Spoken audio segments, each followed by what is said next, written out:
안녕하세요. 책 읽어주는 영상은 오랜만인데요. 오늘은 제가 너무나 애정하는 책 아티스트 웨이를 소개해 보도록 하겠습니다. 저는 이 책을 2009년에 접하게 되었기 때문에 읽어드리는 책 또한 2008년에 나왔다는 것을 감안해 주시면 좋겠고요. 우선 저자 줄리아 카메론에 대해서 설명해 보도록 하겠습니다.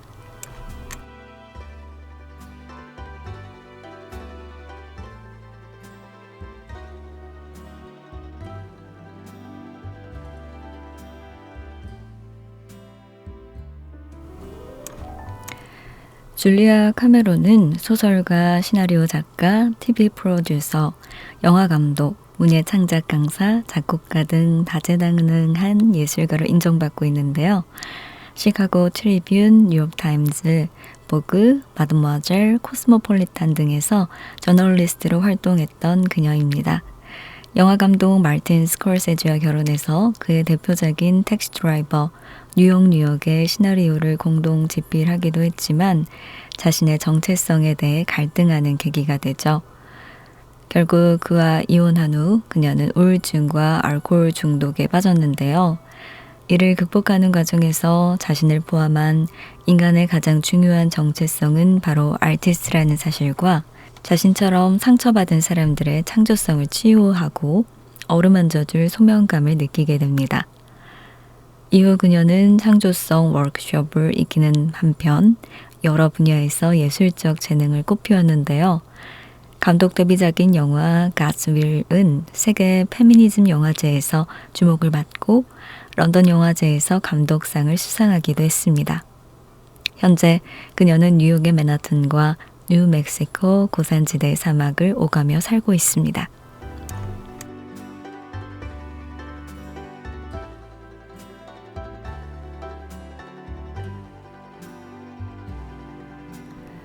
목차를 살펴볼게요. 목차는 프롤로그로 시작해서 총 12단락으로 나뉘어져 있는데요.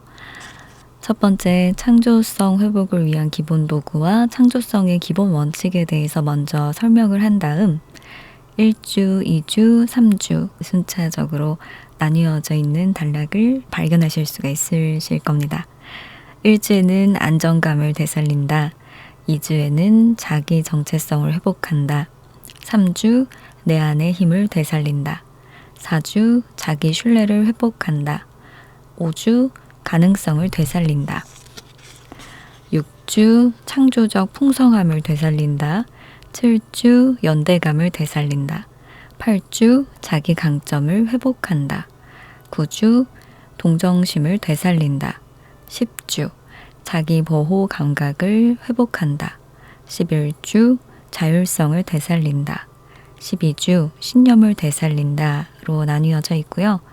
에필로그와 브로그로 마무리를 하고 있습니다.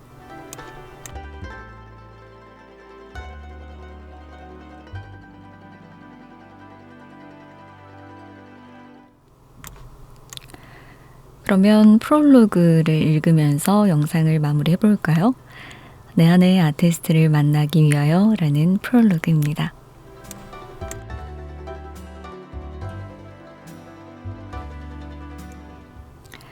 사람들이 직업을 물으면 나는 대개 작가 겸 연출가이고 창조성을 일깨우는 강사입니다. 라고 말한다.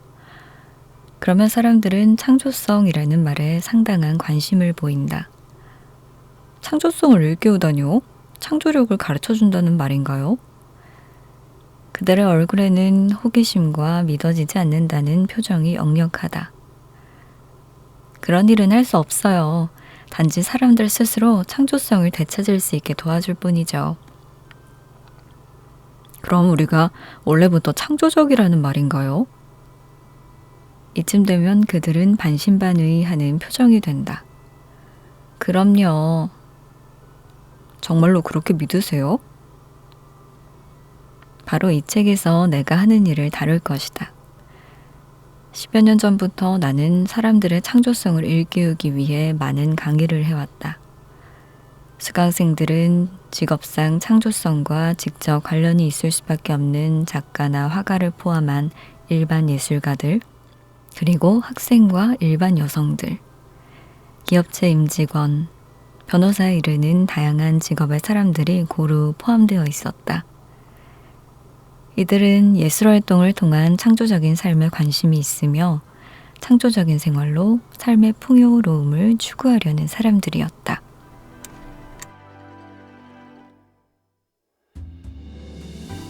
그동안 내가 발견하고 고안한 도구들을 사용해 그들을 가르치면서 차츰 장벽들이 사라지고 나와 더불어 그들의 삶이 바뀌는 모습을 생생하게 보아왔다.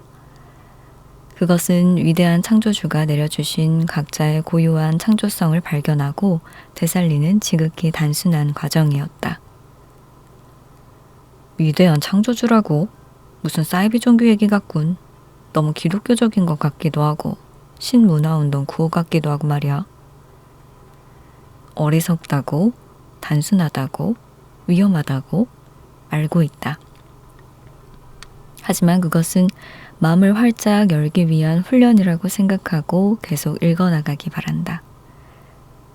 위대한 창조주가 있을지도 모른다는 생각을 실험해보자. 그 실험을 통해 자신의 창조성을 거리낌 없이 샘솟게 해서 무엇인가를 얻을 수 있을 것이다. 이 책은 본질적으로 창조성을 연습하는 영적인 행로이기 때문에 여기서는 신이라는 단어를 계속 쓸 것이다. 어려서부터 알고 있던 캐캐묻고 쓸모없고 불쾌하고 믿기 어려운 신을 마음속에 그리고 있는 분들은 흥분할 수도 있다. 그러나 마음을 열어주길 바란다. 이 과정에서 성과를 거두는데 신의 개념은 전혀 필요하지 않다. 아니, 일반적인 신의 개념은 오히려 방해가 될 때가 많으니 의미론적으로 해석해서 또 하나의 장벽을 만들지 말길 바란다. 이 책에 나오는 신이라는 단어를 자연에 순응하는 방향이나 흐름이라고 생각해도 좋다. 우리가 추구하고자 하는 것은 창조적인 힘이다. 중요한 것은 그것을 어떻게 부르느냐가 아니라 어떻게 이용하느냐이다. 신을 정신적인 전기력의 형태로 생각하는 것도 아주 좋은 출발이라고 할 수 있다. 실험과 관찰이라는 과학적인 방법을 사용하면 질서정연한 어떤 흐름을 쉽게 파악할 수 있다. 그러나 이 책의 의도는 그런 흐름을 설명하고 토론하거나 정의하려는 것이 아니다. 형광등을 켜는데 전기의 원리를 알아야 할 필요는 없는 것처럼 혹시 신이라는 단어가 불편하다면 그 말이 당신의 경험을 적절히 표현해주지 못한다면 그 말을 쓸 필요는 없다. 믿지 않는 것을 믿는 척할 필요도 없다. 하지만 믿지 않더라도 이 책에서 제시하는 원칙들을 실행에 옮기기만 하면 삶이 달라지는 것을 체험할 수 있을 것이다.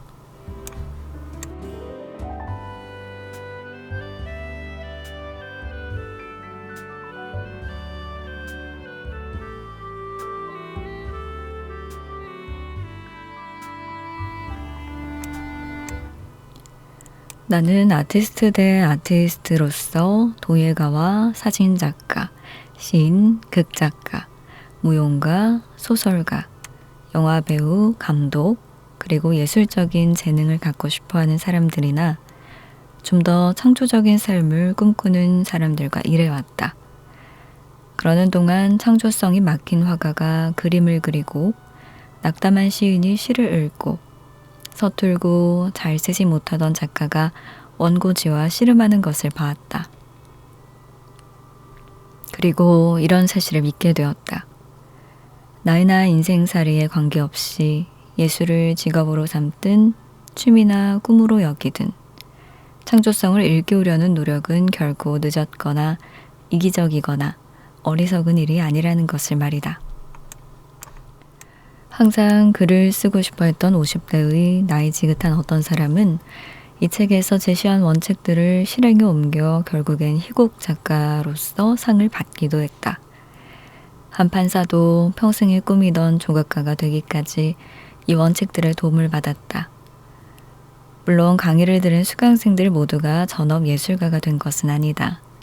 그것은 그리 중요하지 않다.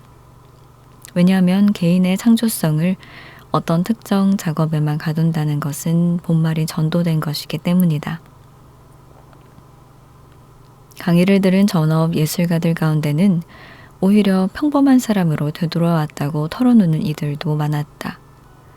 나는 많은 사람들과 나누었던 경험을 통해 창조성이 인간의 자연스러운 본성이며 그것을 막는 것은 꽃이 피어나지 못하게 하는 만큼이나 억지임을 깨달았다. 그리고 이런 정신적인 접촉을 만드는 과정이 생각보다 간단하고 쉽다는 것도 알게 되었다. 당신의 창조성의 통로가 막혀 있다면 나는 우리 모두가 어느 정도는 그렇다고 생각하는데 이 책에서 제공하는 원칙들을 적극적으로 활용해 좀 더 자유롭게 창조하는 방법을 배울 수 있을 것이다. 요가 스트레칭을 열심히 하다 보면 자신도 모르게 의식이 바뀌는 것처럼 이 책에서 제시하는 12주간의 과제를 진지하게 실천한다면 당신의 삶을 바꿀 획기적인 무언가를 발견하게 될 것이다. 그것은 당신이 믿든 안 믿든 틀림없는 사실이다. 다시 말해 이론은 실천보다 중요하지 않다. 이제 이 책을 읽는 동안 당신이 해야 할 일은 자기 내면에 갇혀있는 창조적인 힘이 마음껏 움직이도록 의식 속에 길을 터주는 것이다. 그런 길을 만들겠다고 마음만 먹으면 창조성은 모습을 드러낸다. 어떻게 보면 창조성은 피 같은 것이다. 피가 당신의 몸 안에 흐르고 있지만 당신이 만들어낸 것은 아니듯이 창조성도 당신의 정신 속에 존재하지만 당신이 만들어야 하는 것은 아니다.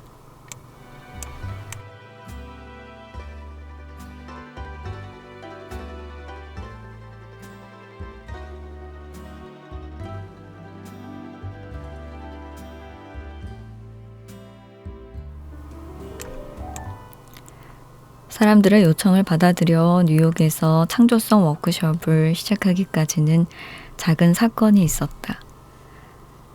언젠가 나는 아름다운 오후의 햇살을 받으며 자갈로 포장된 웨스트 빌리지의 옛길을 걷고 있었다. 그런데 어느 순간 사람들에게 창조성을 되살리는 법을 가르쳐야겠다는 생각이 밀려왔다. 갑자기 그런 생각을 하게 된 것은 그 길을 걸어간 많은 사람들이 거기에 그런 소망을 뿌려놓았기 때문인지도 모른다. 확실히 그리니치 빌리지는 다른 어떤 것보다도 많은 아티스트를 품고 있으니까. 나를 가로막고 있는 것들에서 좀 벗어났으면 좋겠어. 누군가 이렇게 말하는 것을 들었다면 나는 저는 그 방법을 알고 있죠. 라고 금방 대답했을지도 모르겠다. 내 인생에는 항상 강한 내부적인 지시가 있었는데 나는 그것을 진격 명령이라 부른다. 아무튼 나는 사람들을 달라지게 하는 법을 갑자기 알았다. 강의를 시작할 때마다 내 경험을 통해 배운 교훈부터 들려주곤 하는데 그 교훈은 다음과 같다. 1978년 1월에 나는 술을 끊었다. 글을 쓰는데 술이 필요하다고 느낀 적은 한 번도 없었지만 어느 날 갑자기 술 없이는 더 이상 글을 쓰지 못할지도 모른다는 생각이 들었기 때문이다. 나는 어느새 술과 글을 스카치와 소다수처럼 묶어서 생각하기 시작했고 점점 술 없이는 글을 쓰기가 두려워졌다.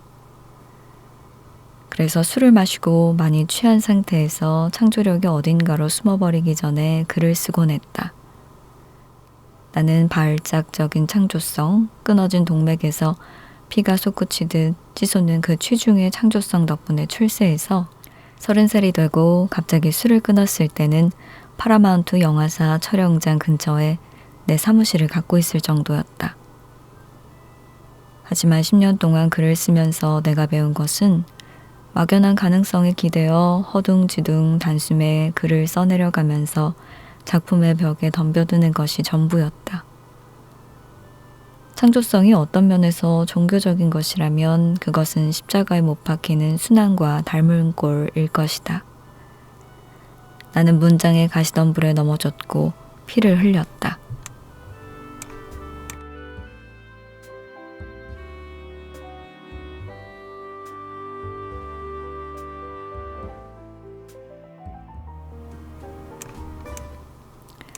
예전에 그 고통스러운 방법을 계속 고집했다면 나는 지금도 고통스러워하며 일하고 있을 것이다. 술을 끊었던 그 주에 나는 새로 쓸 영화 시나리오와 더 이상 손쓸 수 없게 된 음주 문제라는 두 개의 화약고를 이어붙인 것이다. 한때 나는 맑은 정신으로는 창조할 수 없다면 굳이 맑은 정신이고 싶지 않다고 생각했다. 술이 건강과 창조성 두 가지 모두에 도움이 되지 않더라도 말이다. 하지만 이제 나는 맑은 정신으로 글 쓰는 방법을 익히든지 아니면 글 쓰는 것을 아예 포기해야 했다. 내가 정신적인 것에 관심을 갖게 된 것은 그것이 좋아서가 아니라 필요했기 때문이었다. 어쩔 수 없이 창조적인 길을 찾다 보니 강의를 시작하는 계기가 만들어진 것이다. 나는 딜런 토마스가 푸른 줄기가 꽃을 피워내는 힘이라고 불렀던 생명력, 내가 유일하게 믿는 창조의 신인 그 생명력에게 나의 창조성을 맡기는 법을 배웠다. 나는 막막함에서 빠져나와 그 창조적인 힘에 온몸을 던지는 법을 깨달았다. 그저 원고지를 앞에 두고 들려오는 것을 쓰는 법을 알게 되었다. 그러자 글을 쓴다는 것이 남의 말을 엿듣는 것처럼 쉽게 느껴졌다. 복잡하지도 않고 괴롭지도 않았다. 더 이상 술의 힘을 빌리든가 영감을 떠올리기 위해 나의 감성에 온도계를 들이댈 필요도 없었다. 좋든 나쁘든 내가 상관할 바가 아니었다. 예전에는 그러지 못했다. 남을 의식하지 않음으로써 비로소 자유롭게 글을 쓸 수가 있게 된 것이다.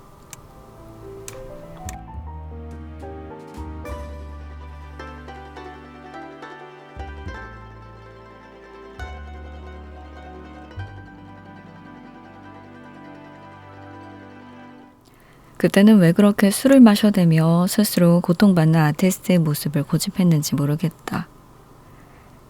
그랬단 생각은 쉽게 고쳐지지 않는 법이다. 예술에 대해 우리가 갖고 있는 이러한 생각은 명백히 잘못된 것이다. 우리는 술주정이나 문란한 생활, 경제적 빈곤, 무례함, 자기 파괴적인 감정 등을 고통받는 아티스트의 본질로 생각하곤 한다. 물론 빈털터리에다 미치광이이고 난잡하고 괴팍한 삶을 살아간 아티스트들도 있다. 만약 그런 사람들이 없었다면 나는 내 자신의 행동에 대해 뭐라고 핑계를 냈을까? 맑은 정신으로도 창조적일 수 있다는 것은 사실 나 자신의 책임을 요구하는 것이기 때문에 두렵기도 했다. 당신은 이렇게 물을지도 모르겠다. 제가 만일 창조적인 선물을 받았다면 그것들을 사용하게 되었단 말입니까? 물론이다. 바로 그럴 즈음 우연히도 나처럼 창조성의 한계성을 느끼고 있던 다른 작가를 만나 같이 일하게 되었다. 나는 그에게 내가 알아낸 방법을 가르쳐주기 시작했다. 집착에서 벗어나 그대로 몸을 맡기고 판단하려 하지 말고 그냥 써내려가는 법. 그도 자유로워지기 시작했다. 그 후 또 한 사람의 조난자가 생겼는데 그는 화가였다. 그를 통해 나의 원칙들이 글 쓰는 사람들뿐 아니라 시각 예술가에게도 효과가 있음이 증명되었다.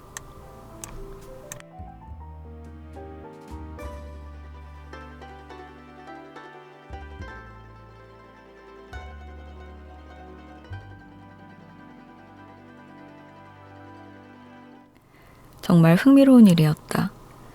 나는 혼란에서 빠져나오는 길을 그려내는 지도 제작자라도 된 것 같았다. 처음부터 사람들을 가르쳐야겠다고 생각한 것은 아니다.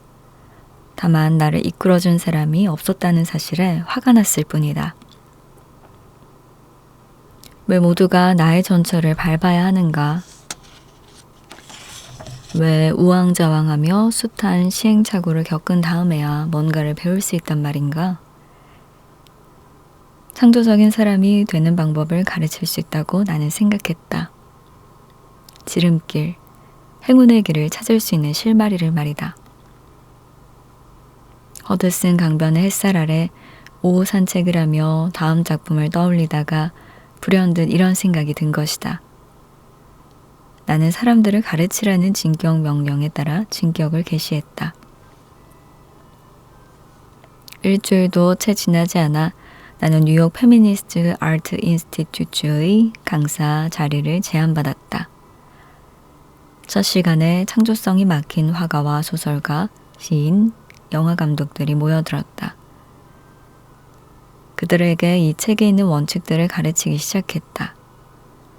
강의가 계속되면서 더 많은 원칙들이 생겨났다. 이 책은 동료인 마크 브라이언이 위임받아 작성한 구어체의 강의 노트에 토대를 두고 있다. 소문이 퍼지면서 나는 강의 교재들을 우편으로 보내기 시작했다. 여기저기 강연을 하러 다니는 융심리학파 강사 존 지아니니는 가는 곳마다 그 기법을 퍼뜨렸다. 그러면서 거기서도 교재 요청이 뒤따랐고 마침내 창조적인 네트워크가 만들어졌다. 아일랜드, 캐나다, 인도 등 세계 각지에서 많은 이들이 메시지를 보내왔다. 저는 스위스 국무성에서 근무하는데요. 제게도 교재를 보내주실 수 있나요? 나는 그들과 대화하기 시작했다. 교재량과 더불어 학생 수도 늘어났다. 마침내 동료인 마크가 아주 중요한 점을 지적했다. 모두 글로 써봐. 많은 사람들에게 도움이 되도록 책을 펴내는 거야. 나는 내 생각들을 모으기 시작했다. 나는 원칙들을 써나갔고 마크는 내가 빠뜨린 것을 지적해 주었다. 그는 내가 그동안 이론을 세우면서 경험했던 기적 같은 많은 일들을 상기시켜주며 그런 것들도 쓰라고 격려해 주었다. 나는 거의 10년 동안 했던 일들을 글로 써내려가기 시작했다. 이 책에 나오는 두 가지 도구, 모닝 페이지와 아티스트 데이트는 일종의 인공 호흡법으로서 당신을 구조하는 역할을 할 것이다. 그것들을 충실히 이용하고 다른 사람들에게도 전해주기 바란다. 강의를 들은 많은 사람들은 다음과 같은 효과가 있다고 말하곤 한다. 선생님 강의를 듣기 전에 저는 창조력과는 거리가 멀었죠. 그런데 오래된 상실감과 허탈감이 없어지더니 기적 같은 일이 생기기 시작했답니다. 지금은 연극학 학위를 받기 위해 다시 학교로 돌아가 공부하고 있고요. 처음으로 오디션을 받았어요. 꾸준한 글도 쓰고 있고요. 그리고 무엇보다도 중요한 사실은 자신을 스스럼 없이 아티스트라고 부를 수 있게 된 것이에요. 내가 그동안 강의하면서 보았던 기적 같은 변화를 당신에게도 전해줄 수 있을지는 잘 모르겠다. 12주 동안의 원칙들을 실행하면서 당신은 형용할 수 없을 정도로 놀라운 물리적 변화를 겪을 것이다. 나는 그동안 자신의 창조적인 힘을 느끼고 얼굴 가득 환한 미소를 짓는 학생들을 많이 보았다. 우리의 삶이 예술작품이 될 수 있는 것은 우리가 창조적인 존재이기 때문이 아닐까?